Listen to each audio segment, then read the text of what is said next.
Hello, and welcome to the Data Engineering Podcast, the show about modern data management. Data migrations are brutal. They drag on for months, sometimes years, burning through resources and crushing team morale. Datafold's AI-powered migration agent changes all that. Their unique combination of AI code translation and automated data validation has helped companies complete migrations up to 10 times faster than manual approaches. And they're so confident in their solution, they'll actually guarantee your timeline in writing. Ready to turn your year-long migration into weeks? Visit dataengineeringpodcast.com/datafolds today for the details. Your host is Tobias Macy, and today I'm welcoming back Sean Knapp to talk about how Ascend is incorporating AI into their platform to help you keep up with the rapid rate of change. So, Sean, for folks who haven't heard your past appearances, can you just give a quick introduction? Yeah, happy to. Well, first and foremost, thanks for having me back. It's always fun to get a chat about data together. Quick way of introduction. I'm the founder CEO at Ascend.io. Started my career 20 years ago, accidentally doing data engineering back at Google. I led the web search front-end team. And when you play around with the web search user experience, you move around a bunch of pixels and you pose a lot of theories, and then you process a lot of data to see what actually happened. And so that was really how I got into data. Started a company back in 2007, built that up to about 400 to 500 people. We had over 60 people in our data product team, and got really excited about data, and that eventually took me here to Ascend. And for folks who haven't come in contact with your work yet, can you give a bit of an overview about what Ascend is and maybe some of the story behind how you got to where you are today? Yeah, happy to. So Ascend provides an automation platform for data engineering teams. We focus really hard on taking the both repeatable parts of data engineering, a lot of the toil and the rote work, as well as a lot of the sort of harder parts around going from simple basic data pipelines to far more complex, large scale, large complexity data pipelines. And we look to help productize a lot of that experience and help automate a lot more of it, both through advanced layers of automation, but now obviously, given these days, a lot of help around AI as well, that makes the life of the data engineer actually delightful. The last time we spoke, I don't think we talked too deeply about Ascend specifically, but it was in August of 2022, and I'll link to the episode for folks who want to listen back to that. But that happened to have been kind of right at the precipice of the current era that we're in right now, where generative AI has sucked all the oxygen out of the room for everybody. And I'm wondering if you can talk to some of the notable ways that your platform and the ways that you think about the problems that you're solving have changed in that space, and the role that AI plays in the data ecosystem for people who are just trying to keep their business running and empower them with data. Yeah, so a lot has changed clearly in the last 2.5 years. And it's actually, when we last spoke, I think it was just right before so much really had dropped into the space. And, I think when we look at data teams, first, that old saying where the cobbler's children have no shoes, it feels oftentimes like this, where data teams themselves, while powering such incredible experiences for their consumers, their companies, oftentimes get some of the weakest tooling and the weakest capabilities to actually make their lives easier as well. And so I think what we've seen over the last couple of years is a tremendous excitement around AI, especially as it pertains to the software engineering realm, a tremendous amount of interest in more data to drive really powerful experiences. But we haven't seen yet a lot of, I think, really interesting investments that just make the life of the data engineer easier, more delightful themselves. And I think we're on the cusp of some really cool new innovations there that will change that much for the better. ChatGPT was the, I guess, shot heard around the world, if you will, in the AI space, where for the first time, generally, AI broke from something that nerds talked about and speculated about and worked on to something that everybody was exposed to and incorporating into their daily lives, because of the fact that it was available as an API in a web interface in a manner that didn't suck, frankly. Yeah. Since that time, there has been a lot of evolution in the capabilities of those AI as a service, as well as the open ecosystem of models, as well as the ways that AI is incorporated into different tools and technologies that we all use every day. For developers, it has taken the form of things like Copilot and some of these other language model assistants that live in your editor. For people who are content creators, it's in the form form of things like Grammarly or Gemini in your Google Docs, where it can correct your grammar, generate content for you, etc. In the data space, there are different tools that you can use to bring to bear, where maybe you feed your schema of all of your database tables to an AI model so that you can use that to propose a dimensional structure that will incorporate all of that information. But it still feels like there's a lot of friction to actually getting the data that you need to the thing that you need to make the decisions for you. Different platforms are trying to make that more native. The Snowflake folks, Databricks, they're obviously very invested in making AI a native part of their experience. But I'm wondering what you see as some of the most impactful areas for the application of AI to the work that data teams are doing, and the ways that they can accelerate the pace at which they're able to iterate on their own problems and the problems of their organization. Yeah, I think that's a great question. First thing I would say is data engineering has yet to have its own ChatGPT moment. I think the industry as a whole is applying what are the earlier stages of innovation, but we haven't had that incredible aha moment yet for data engineering. And by that, I mean, when you saw ChatGPT, it was sort of this aha moment when, you first use Copilot or Cursor as a software engineer. That's a, wow, this is really changing how I work. I think the prevailing sentiment to date that we've seen when it comes to data engineering around and the assistance of AI in data engineering has kind of been this, that helps a little bit. It's kind of nice. I'll take it. But it's not this mind-blowing, game-changing experience yet.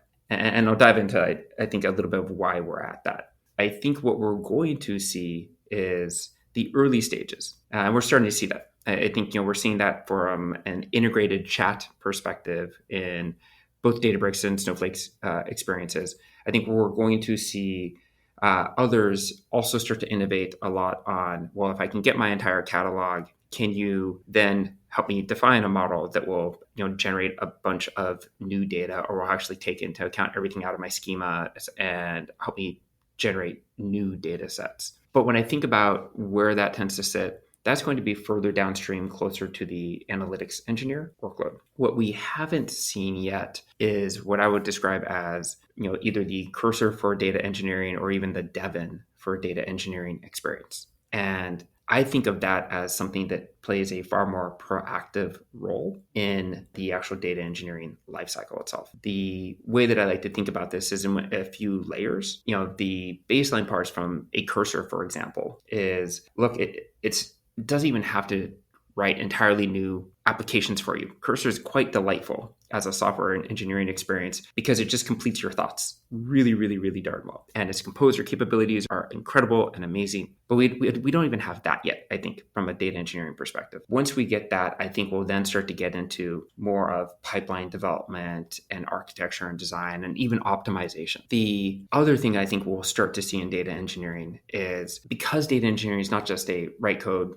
test it, ship it, but it's far deeper in observability. You want to scale it far greater across engineering orgs. We see a lot of interest in allowing data engineers to even write their own bots and their own agents to do specific actions and take specific activities on their behalf as part of that data engineering lifecycle. Now, if I kind of hit one last point, I think that's really important to this as well is, why haven't we seen this yet? I think it's harder in the data world. In the software world, we're writing software, but in data, we're writing software and it's being applied to the data in a really interesting way, where most of the tooling, most of the architectures that we see from folks, even though they actually touch and process data, they tend to actually not keep track of a lot of that data. They tend not to keep track of the metadata long-term. They tend not to keep really close tabs of, well, what code was run on what piece of data, what was the historical performance over time, who made that change to code, when was it deployed, what was the semantic change that happened to that new data operation. And so because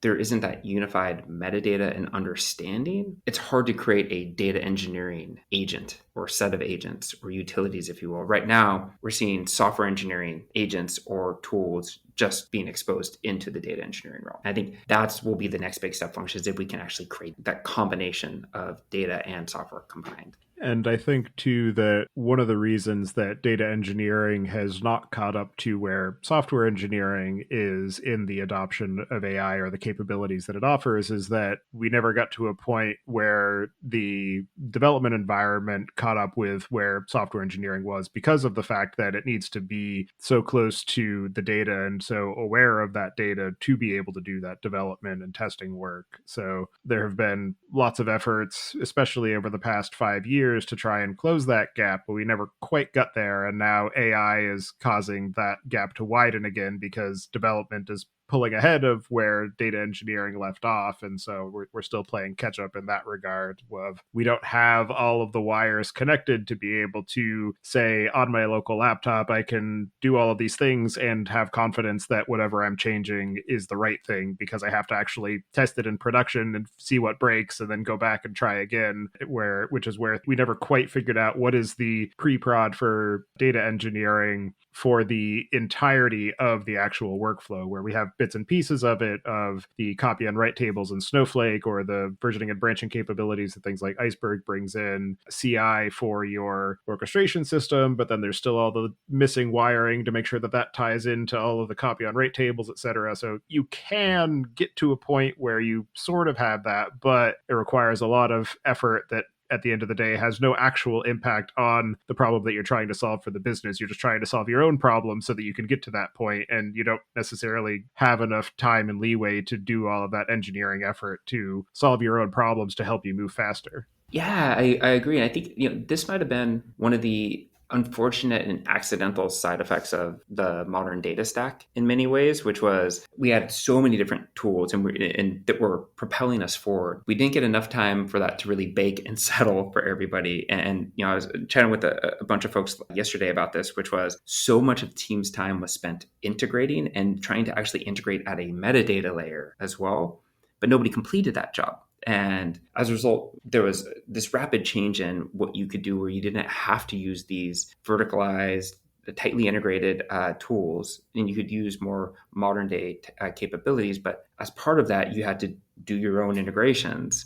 And when we think about where a lot of the advancements come from AI are in these more tightly coupled systems, because AI, you get this exponential effect from just the power and capabilities of those models. The more data they can have access to, and the more purview that the system itself has access to. And so I think that's why it's changing so fast. It's becoming very hard for teams to keep up. The other piece of this too is that the introduction of AI, not even just in terms of the data engineering workflow, but at the organizational level, is that all of these businesses are now hurrying to build their own AI-based products or incorporate AI into their existing offerings, which forces these data teams to try and leapfrog the data maturity cycle of, I just barely got my business intelligence system set up, and now I have to be an AI expert. I never even got through the machine learning, build your own model cycle. And so we're trying to, race so far ahead of our skis that we don't even really know where we're going, or, we're overdriving our headlights, as it were. And so I'm curious how the capabilities of AI as an accelerator to the work that we are doing can maybe allow us to catch up to the point where we're actually driving at a reasonable pace so that we can actually see where we're going, rather than just racing through the dark and hoping that we don't see somebody coming around the next corner, or whatever, however you want to stretch that metaphor. Yeah, totally. Well, so I think we are going to see AI help in a number of ways. What I would call code and data aware development environments, we are going to see a pretty significant surge in. At least I hope so. I mean, clearly these are things that obviously we're working really hard on and building very quickly at Ascend for that reason. And so I think that will be the very baseline level is, does your system understand what you're working on from both dimensions to accelerate you? I think we're going to get additionally a lot of assistance in this classic shift left or move upstream model, where we can help more people self-serve, we can help more people democratize their access to increasingly complex use cases, where oftentimes we would try and solve these problems with basically no code interfaces. And I think Gen AI is a really powerful alternative to no code interfaces, as it helps bridge the gap where you can use Gen AI to generate code. Business analysts could actually use that and engineer could still actually understand and be comfortable working in the same platform if it boils down to actual code itself. And so I think that will start to change a lot. I think then where we're going to also see a lot more AI is we still see teams massively saddled with a huge amount of maintenance burden on legacy systems. It's one of the primary draws on teams' time based on our annual surveys that we do. And one of the challenges we see from most teams is I would love to either have AI manage this for me and make smarter decisions around how we just maintain existing systems, or even better yet, can I get AI to help migrate that off of this old clunky legacy stack and actually get it into a modern architecture so I can run a unified approach again. I think that's where we'll start to see some pretty powerful lift that will get data engineers out of this just crappy toil of maintaining old systems. I think another barrier for data teams to the wholesale adoption of AI is the consideration around governance and data access control, where you don't want to give unfettered access to some proprietary model or some third party company to be able to operate across your data with impunity because it has so many risks associated with it. And so then you're left trying to say, okay, well, how do I either run my own model or I just can't do it? So I just have to continue with the status quo, where with the software example, the software itself is typically much less regulated and there are fewer risks involved with it. And a lot of the companies that do have their AI focused code assistants already have some capabilities in place to say this is never going to be used in our training data, or this is being run in some sort of gated fashion so that your private repository is not ever going to be leaked or trained upon, etc. And so I'm curious how you're seeing the adoption of AI in terms of the deployment and incorporation of, are people just saying, whatever, I'll just go ahead and use OpenAI or Anthropic? Are they running their own models in Bedrock or self-hosting it on VLLM or whatever? And some of the ways that they're thinking about what model capabilities they even need to be able to get their work done, where maybe they don't need the 400 billion parameter model, they just need the 14 billion or whatever it is. Really great question. We see a pretty wide range of, let's call it, readiness and hardened thinking across our customer base and across those we just interact with in the industry as well when it comes to AI. There's a number of companies that we'll talk to where we even ask, are you allowed to use generative AI solutions in your development experience? And we still get answers from some folks where they don't know, and there's no mandate that they should or that they shouldn't, but the company hasn't decided yet, which I'd say is more rare, but that's on the sort of extreme trail end. Where we see with a lot of enterprises nowadays and a lot of just more mature teams is, I'd say, pretty stringent policies, but not overly restrictive. And where they tend to focus pretty intensely is, you've picked your cloud or you've picked your data cloud and you generally stick to that. So if you're in Azure shop, you're fine with OpenAI as long as it's hosted on Azure. If you are a Snowflake customer, and this is a huge value prop for Snowflake customers, is you have access to a ton of models. And as they just recently announced, even OpenAI models soon as part of your Snowflake environment. And I think that's what we're seeing is the sheer demand for access to these generative models ends up being so compelling that both the platform providers as well as are racing to at least get it within some sort of governed walls. And at the same time, companies are willing to, even with some of that ambiguity, press forward because they know there's so much value. And so that's what we're seeing is if it can at least stay within my data governed walls, so to speak, where most companies tend to sit.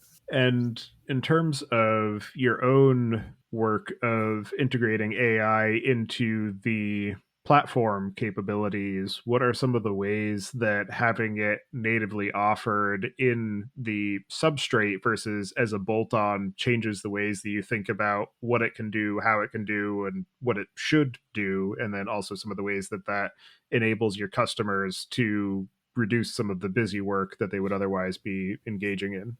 Yeah, great question. A couple of fold. One is, hey, look, when something goes bump in the middle of the night, something broke, and you want to figure out what went wrong. What classically can be a multi-hour triage of when did the last deployment go out? What was the set of changes that went out as code changes as part of that? What was the state of data before? What's the state of data now? Do I have to actually replay or recover or somehow fix and repair the underlying data? Is it safe to revert? Is it not? All of those kinds of questions, generally as a data engineer, would require your Git history on one screen, a bunch of your observability tools on another, looking into your Snowflake or Databricks ecosystem on yet another screen, and trying to deep dive. But the reality is, if you can actually have agents that actually have full access to your Git, understand the entire run history for all time, for all of your data pipelines. They know what changed, who changed it, and when did that go live. All of those kinds of, and they can also look at the data if you've allowed it to do so. That entire recommendation remediation step can largely be alleviated by an agent to at least make your life a heck of a lot easier. They're not going to take over, I think, in the control seat anytime soon, but imagine it's sort of the equivalent of, for those who have played with the deep research capabilities coming out of a bunch of the AI providers. Imagine you had your own triage report ready to go by the time you got the PagerDuty alert and you got up in front of your monitor and you could just digest all that information. Life would be a lot easier. So I think there's things like that that are really compelling and helpful. I think in more of the day-to-day experience, where this becomes really exciting is, why do I even have to search a catalog? Like, why do I have to remember the table names? Can't I just describe more of what I want to actually do? Can I get the intelligence of a cursor-like experience, but that is actually aware of all the data that I have access to and could start to suggest things that I should do? Or even better yet, if I'm writing a data pipeline, wouldn't it be amazing if I could also have it suggest, hey, are there smart partitioning strategies to keep my compute costs down? Are there data quality checks that I should be running continuously on my data sets based on the nature of the data that's already available to me that I can see? Those are the kinds of things that, as an engineer, I shouldn't have to spend time on in this day and age. And we should be able to actually have AI offload huge amounts of that workload for. And in terms of the engineering effort of actually operationalizing AI and incorporating it and embedding it in your platform, what are some of the challenges that you had to address, some of the ways that you had to restructure the core of the system to be able to feed the necessary information, as well as the overall architecture of the AI system itself, whether it's just a straight chat based or tool calling or agentic, and just some of the ways that you iterated on that problem space as well as you started to incorporate it into the core of your functionality? Yeah, great question.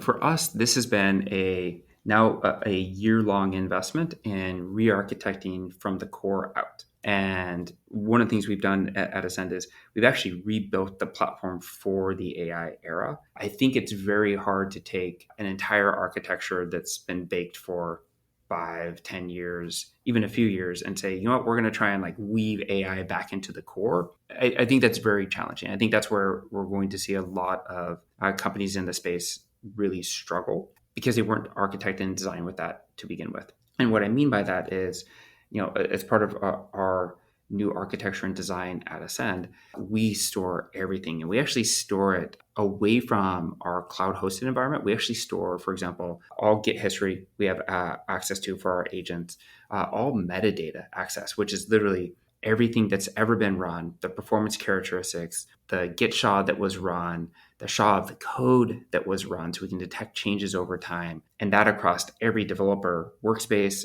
across every deployment of your environment, across dev to stage to prod. And by tracking all of that and making that data available to a model, it becomes incredibly powerful. And then what we've ended up doing is, as part of this entire unified metadata core, we keep full history of that in the underlying big data systems, whether it's Snowflake, Databricks, BigQuery, you name it. And then at the same time, we put it all on a real-time event bus so that the system can take real-time actions on it as well. And so by combining both the streaming nature to do instantaneous activity, but the full historical nature, and feeding that into the agents, creates a huge amount of power and capability for us.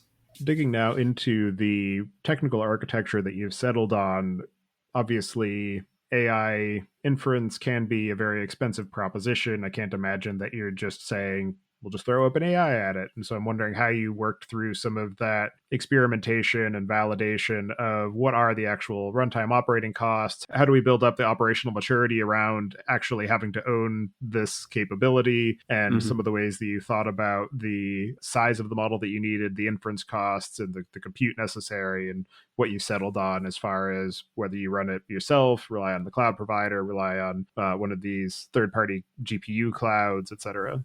So we've definitely decided to rely on the cloud providers. And the primary driver behind this is actually related to what we were talking about before, which is most companies we interact with have generally decided on a camp. I'm a Google camp, which means I'm going to use BigQuery and CloudProc for my data processing and storage, and I want to use Gemini for my models. Or I'm running on AWS and I want to use, maybe at some point in the future, S3 tables and a bunch of glue capabilities, and I want to use Claude on Bedrock, for example.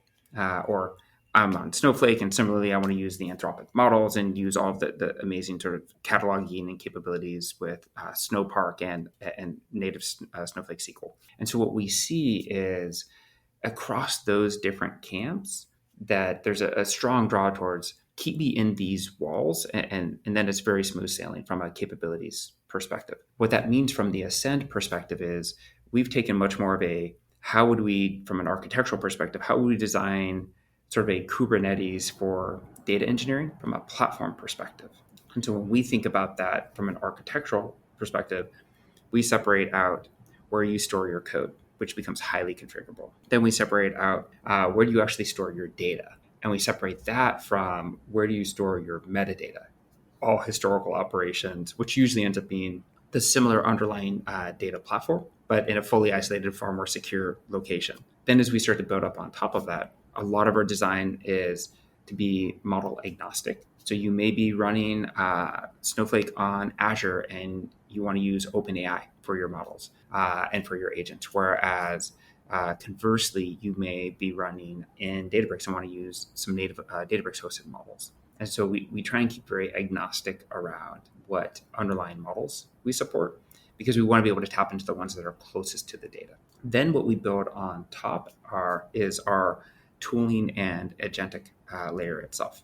One of the really important things we've learned over the course of the last year is there's no one architecture and no one structure to rule them all. So for example, our chat interface is a multi-agent model that has multiple experts that are really good at writing SQL versus generating YAML definitions versus writing Python. And each one has access to different parts of our documentation repository and rich sets of examples so they can really help you. And of course, access to all of your own code. And that becomes really different than if I want to create my own agents as a user of Ascend. The structure that we create behind that is very different than a structure for our chat and a chat agent. And that's what we found is we've been trying to break it into each one of these sort of constituent elements and then expose through different agentic architectures and different sets of tools, all of the underlying components that you would need to deliver different activities. And in terms of the actual models themselves, feeding them the appropriate data, have you found it most useful to go with the RAG-based approach? Are you able to just inject directly into the prompt the context that you need? Are you investing in more fine-tuning capabilities to be able to optimize the model capabilities and the functionality, and just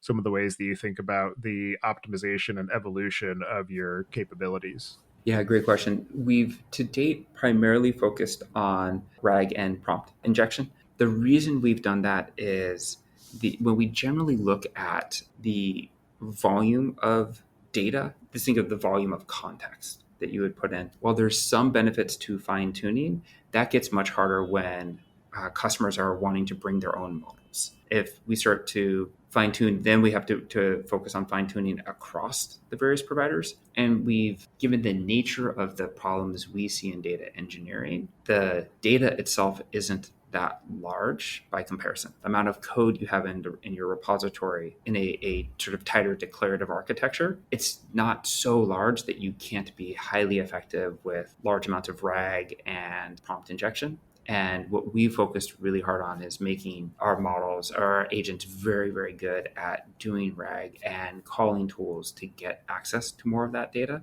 And that's been really quite successful. Now, I will say too, one of the really cool parts about building these tools for data engineering teams is data engineering is such a valuable role and profession that we don't have to tackle problems that a consumer tech company would have to solve, which is we don't really worry about the cost per invocation or the cost per token in the same way. We care about some of the response time speed, but when you're trying to help a data engineer that's such a resource constraint or such a tapped resource in the team and is so valuable, it's really easy to justify throwing the largest, most expensive model so long as they can respond quickly to provide the best experience to the user. And so we find that we just don't have to spend as much time in the data engineering side of the house trying to tune and refine smaller models that you wouldn't necessarily have to do if you were running either things locally or if you were trying to run things at a consumer scale. Now, in terms of the capabilities that it offers to your customers, now that they actually have AI as part of their inner loop of development, what are some of the ways that it changes the types of work that they do, the way that they approach the work, maybe the volume of work that they're able to complete, and just some of the ways that it shifts their overall thinking about the work that needs to be done and how to approach it? Net effect is obviously, hopefully people can produce a lot more. And I think, more importantly though, is where teams can spend their time. What we really are starting to see and really hope that the whole industry will help deliver on too. But where we see is far less time should be spent on documenting and testing, though debatable how much teams truly do, because that's usually the first thing that gets cut in a pinch. But everything from development times should be much lower. One of the other really big things we see wild variability across teams is even code review processes. Platform code hygiene itself across teams varies quite wildly. All of these things should largely disappear. We should see incredible consistency across teams and far more efficiently so. I think if you use Sonar Cloud or other kinds of similar software that analyze the quality of your code, we expect to see dramatic increases in code quality across customer bases, where we'll see greater levels of consistency, greater levels of reusability, higher testability, higher documentation. And these are the kinds of things that I think AI will be knocking out faster than anything else, which I think is incredibly valuable, especially in large teams where there's hundreds of developers on these platforms. That guaranteed level of consistency and durability then helps new members of those teams ramp up faster, be effective quickly, pays into a very virtuous cycle. So those are a couple of areas I think in the very immediate term are really powerful benefits that we're seeing. On the documentation side, too, one of the aspects of that typically feeds into governance and understanding what is this field. And once I know what this field is, then I can have a better and more informed decision about how it can and should be used.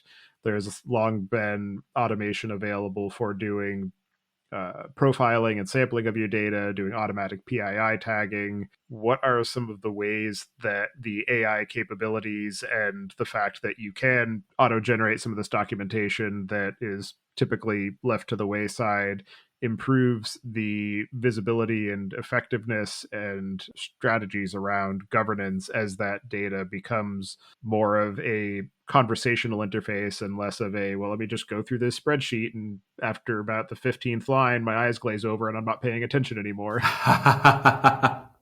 Yeah, I mean, honestly, every time I cut a PR for some sort of a merge off of a data pipeline, we should have AI re-updating all of my documentation for me. There's no reason we shouldn't. In many ways, and this is even a development practice we have internally at Ascend, we have what we call pre-PRs.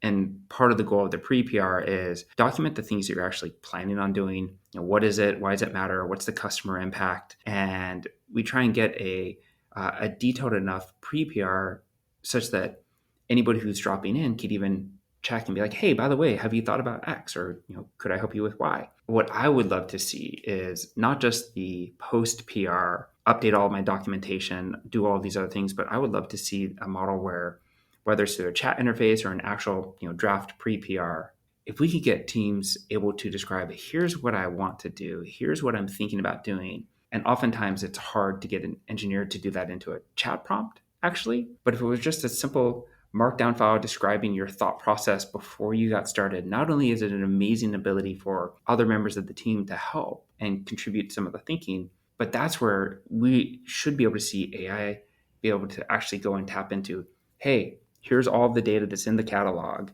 Here's the things that you probably would want to look into that could really help you. And here's even some drafted, updated models or brand new models that you could leverage. And I think if we can get into that sort of a practice as data teams, the ease with which we should be able to build becomes pretty significant.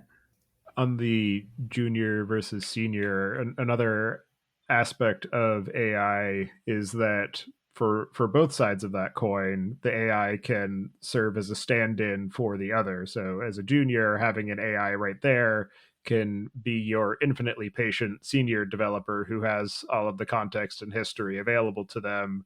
And for the senior engineer, the AI can act as the stand in to the junior developer that you have to explain things to that helps you understand the problem more effectively. And often the challenge is getting both of those participants to actually engage with an AI as part of their standard flow. I'm wondering how you're seeing that reticence manifest in the teams that you're working with of no, just talk to it. Yes, it might be stupid or you might not understand it, but it's worth just engaging with it because this is a skill that you're going to need to develop and be able to feel comfortable with as it becomes more prevalent and part of absolutely everything in our lives going forward.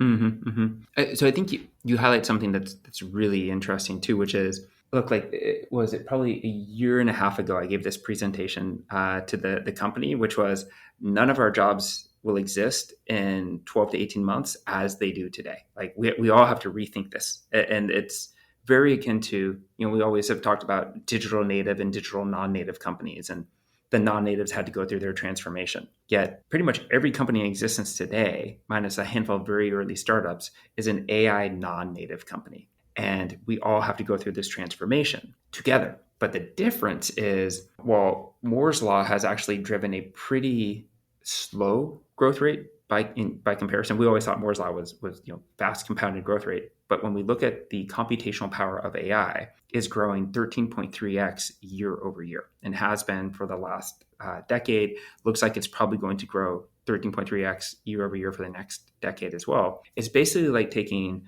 all of the change we've seen since the launch of the iPhone back in, I think, 2007 to today from a software perspective, computationally at least, and saying, hey, all of that change is going to be possible and probably going to happen in the next 2 to 3 years instead of the last 18 years.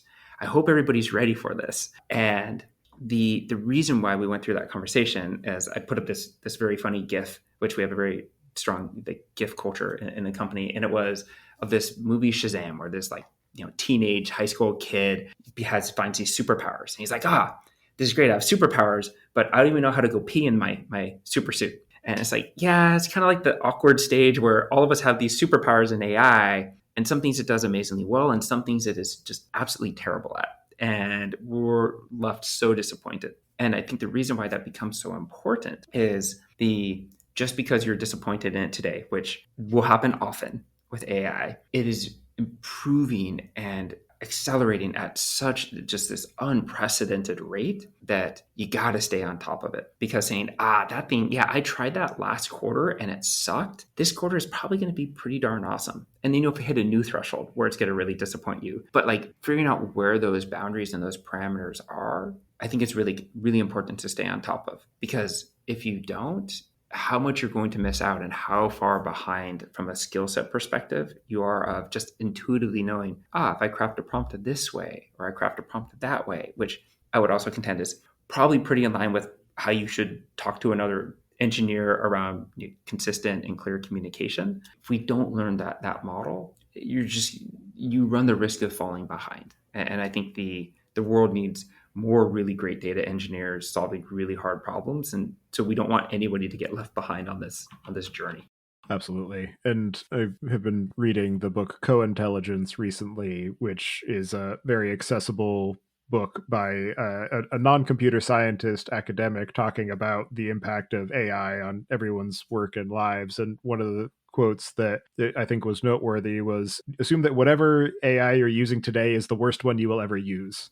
Yeah, totally. It's getting better so much faster. I mean, and remember when it was ChatGPT first came out, or we also had GPT 3.5, and it seemed like magic. And now we look back and it seems so basic by comparison. It's the how quickly we've sort of been readjusted to the new capabilities. In many ways, I feel bad because we're all just given this like magic. Like it's almost freaking magic. And somebody just showed us this amazing thing. It's like, look at how cool this is. And we're like, yeah, but what have you done for me lately? And we're getting drops of amazing new innovation on a monthly basis right now.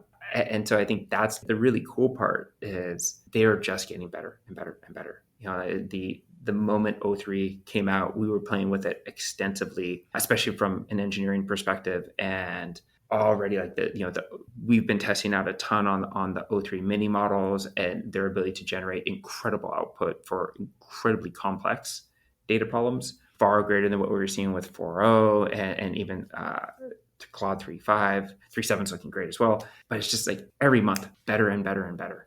And as you have been incorporating these AI capabilities, you went through this whole replatforming to bring AI to the center of your offerings. What are some of the most interesting or innovative or unexpected ways that you've seen that combination applied by your customers?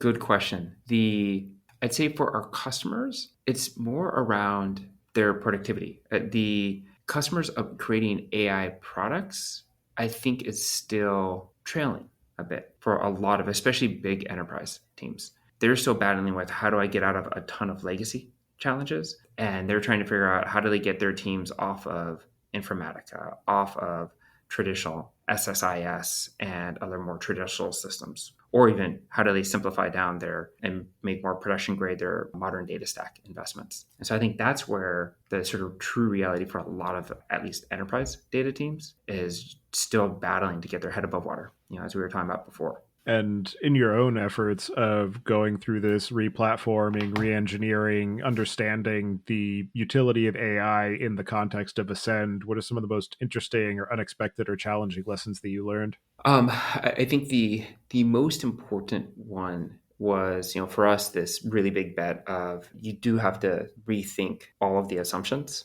Without rethinking those assumptions, I don't think we would have got to the sort of incredible platform we have today. And that was a big bet because you have to take a step back and say, hey, look, like we're not going to process data the way we did before. We're not going to store metadata the way we did before. And we even put in hard remits around some of the crazy things we did early on where we're not allowed to have a database of our own. We have to store data in the customer's environments so that the agents have access to it, which people throw out all sorts of concerns when you do something like that, which sounds like that's crazy. From a classic SaaS distributed systems architecture, you're talking crazy talk. But when you put it against the backdrop of the automated engines and the AI agents have to have access to everything, and we have to be able to run all of these inside of a customer's environment, all of a sudden it starts to make a lot more sense given those parameters. And I think when we think about trying to do that from any of the classic architectures, you're fundamentally hamstrung. For people who are interested in the experience that you're offering of AI at the center, automate away all of my toil, what are the cases where Ascend is the wrong choice? Good question. If you like writing a lot of code, we're probably not your jam. And I say that jokingly, but there's definitely places where, we encounter teams oftentimes who really want more of a software experience, that they want to do more imperative style work versus declarative systems. And there's always some of that push and pull or give and take between an automated system that you can do things in a tenth as much code, but you have to relinquish some of the automation then to the underlying system so it can take care of those things for you. And what we oftentimes find are if you do like writing a bunch of code or you do want really specific ways that are non-standard with where a lot of the industry and sort of best practices have evolved. If you really want to do those things, Ascend gives you escape hatches to do those kinds of things. But at that point, you might be better off with just a generic code orchestrated by an Airflow, for example. And that may be okay for other use cases. And so we do try and be really transparent to folks about, hey, we are a really advanced automation and AI-backed system. If you want less code, you want the system to take more of the toil for you, that's great. But it comes with those trade-offs. As you were mentioning airflow, et cetera, it made me also think in the act of replatforming. I know that at least in your initial formulation of Ascend, you were very invested in the Spark and Airflow combination and that ecosystem. How has this replatforming and the centering around AI changed the ways that you think about what tools you can bring off the shelf versus what you have to build custom? Yeah, the we have this joke internally where we try and embrace this mantra of, look, if for whatever the task or the job is today, if we could just swipe a credit card or pip install something, we would be so delighted. And the default approach is not just, hey, what exists today, and let's avoid that classic engineering, what I like to call accidental ransomware trap, which is, oh, but I could build it better. This thing's missing that feature. Like I could just build it better. And the question we always try and ask is, well, what's the trajectory of that thing? Is the industry going to standardize on it? And how much time and energy is it going to take? And is it really going to differentiate us that much? And let's be really pragmatic about it. And what we've really come to learn is, look, we like this Kubernetes for data architecture, where we think about, look, you have a data plane. These are sort of atomic units. Like it stores data, it processes data. It generally carries a catalog with it. Maybe it's going to toss in iceberg tables or Delta Lake tables, but it's going to take care of that for you. Just like you have code storage somewhere, just like you have metadata storage somewhere. And so what we did with this architecture was try and go very agnostic from you're going to have your data processing in one of the hyperscalers or one of the data clouds. And you're going to similarly have your code in one of the really popular repositories. You're similarly going to use one of the mega models. And for us, what we decided was, let's be not opinionated about that from a platform perspective, and instead be opinionated at the data engineering side of, hey, what do good pipelines look like? They're combinations of Python and SQL and generic tasks. And they sometimes materialize data and they sometimes don't materialize data. They sometimes are incremental and they're sometimes hyper partitioned. Sometimes it's transactional data, sometimes it's mutable data. And when we took that step back and just looked at that data engineering lifecycle, the end factor of how many things there really are isn't that high. And if you can really intelligently support those, that's where you can streamline a lot of the data engineering experience. And then let people plug in the parts that they want. And I'd say the last piece is for those platform teams that support a lot of the data engineers and the analytics engineers, the key sort of final part of that is give them this tremendous ability to extend and customize those behaviors, just like what we've seen in the Kubernetes world. And if you do that, it really can meet a lot of those really compelling needs, from the platform team to the data eng team to the analytics eng team, even up to the data ops or support team, depending on how you cluster that. As you continue to build and iterate on the Ascend platform, the AI capabilities that you are centering around, what are some of the things you have planned for the near to medium term, or any particular trends or capabilities that you're keeping an eye on?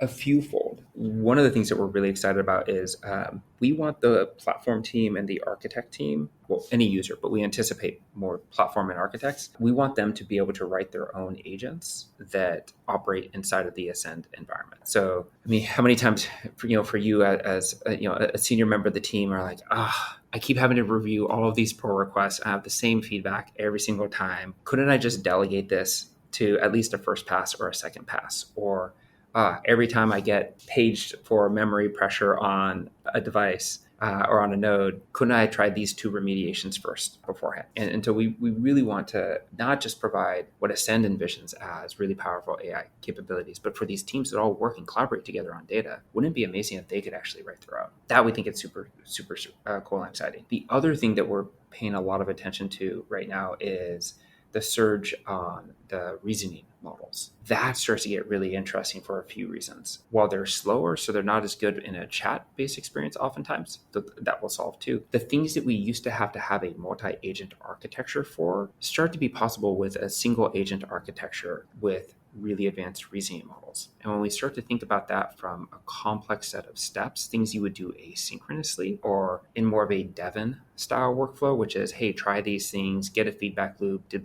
this data pipeline compile? Like, does the flow actually run? Does it actually produce the data that I expect it to? That starts to get really, really interesting. And where I think this really becomes compelling is we have so many customers that are deeply, deeply interested in migrating legacy workflows to Ascend. But at the same time, that is expensive to grab a bunch of bodies to say, look at this old Informatica data pipeline, or look at this old SSIS pipeline and put it onto a modern architecture. It still takes human time to go do so. And the just sheer volume of demand we see to be able to take that and say, you know what, if you can get agents to do 80, 90, even 95% of that work for me, that becomes economically compelling in a way that it wasn't when I had to think about throwing dozens, if not hundreds of developers for a year at this migration problem. And so I think that's where we're going to see a huge amount of shift in the market. Are there any other aspects of the work that you're doing at Ascend, the ways that you're incorporating AI into the experience, or the overall impact of these AI models on the data engineering workflow that we didn't discuss yet that you'd like to cover before we close out the show?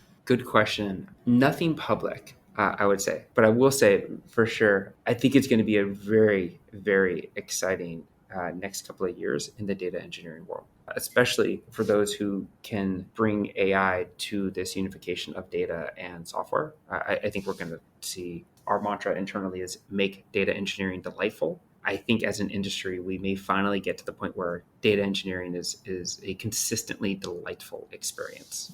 All right. Well, for anybody who wants to get in touch with you and follow along with the work that you and your team are doing, I'll have you add your preferred contact information to the show notes. And as the final question, I'd like to get your perspective on what you see as the current biggest gap in the tooling or technology that's available for data management today. The biggest gap is the tooling's not intelligent, not just on the AI side, but I need too many tools to do too many straightforward things. There's too much repeatable process. I want my tooling to be smarter. Absolutely. Well, thank you very much for taking the time today to join me and share the work that you're doing at Ascend, the lessons that you've learned, and how you've approached this challenge of bringing AI into the fold, as it were. So appreciate all the time and energy that you're putting into making data engineers' lives easier, and I hope you enjoy the rest of your day.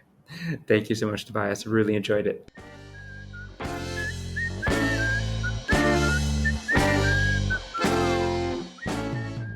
Thank you for listening, and don't forget to check out our other shows. Podcast.net covers the Python language, its community, and the innovative ways it is being used. And the AI Engineering Podcast is your guide to the fast-moving world of building AI systems. Visit the site to subscribe to the show, sign up for the mailing list, and read the show notes. And if you've learned something or tried out a project from the show, then tell us about it. Email hosts at dataengineeringpodcast.com with your story. And to help other people find the show, please leave a review on Apple Podcasts and tell your friends and coworkers.